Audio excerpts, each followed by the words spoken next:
Hi, Jim McLean. I'm in my superstation at the Doral Golf Resort and Spa in Miami, Florida. This is the area I teach just about every day. The subject today is the TrackMan, and a little more specifically than that, short irons. And I've got an 8-iron here. I just hit a shot on the TrackMan, and some numbers popped up here that are really important, and they're far different from what you do with a driver swing.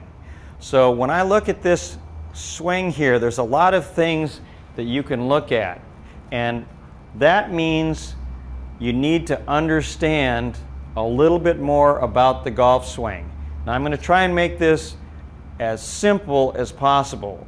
A scientist could make this really complicated, but I have to understand what it is, and I have to be able to tell my students what to do without going through the theory of relativity. So I'm going to try and do that for you. I've got the hula hoop here. This is basically what TrackMan uses to show you some really interesting things. One of them is that the swing is on a plane. Now what complicates golf is 14 different clubs, 14 different lie angles, 14 different swing planes. So my 8-iron is going to be relatively steep compared to my driver, which is going to be the flattest club that you have, and therefore swing more around. And that's going to cause some more complex problems. But let's try to keep it real here and fairly simple.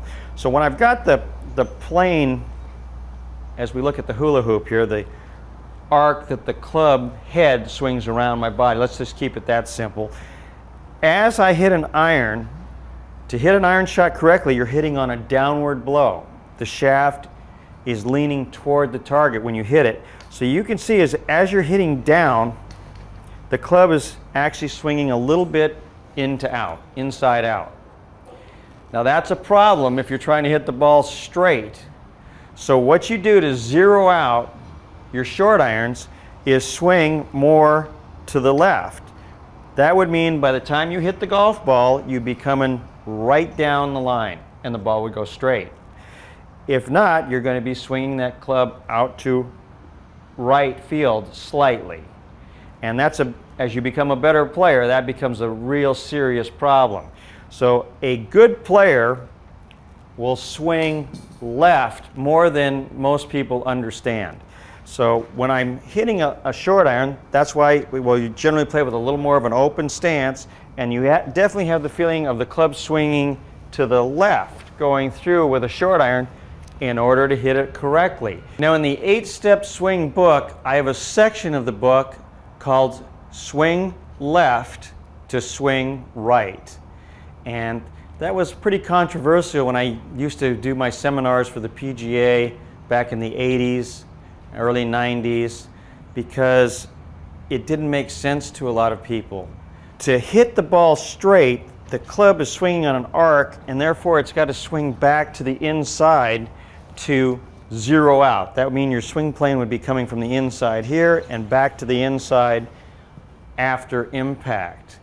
And I had noticed way back when I was playing a lot of professional golf myself that the great players' divots went to the left. I never saw a good player hit a divot out to the right. So that's pretty important, and there's a lot of misconception with that.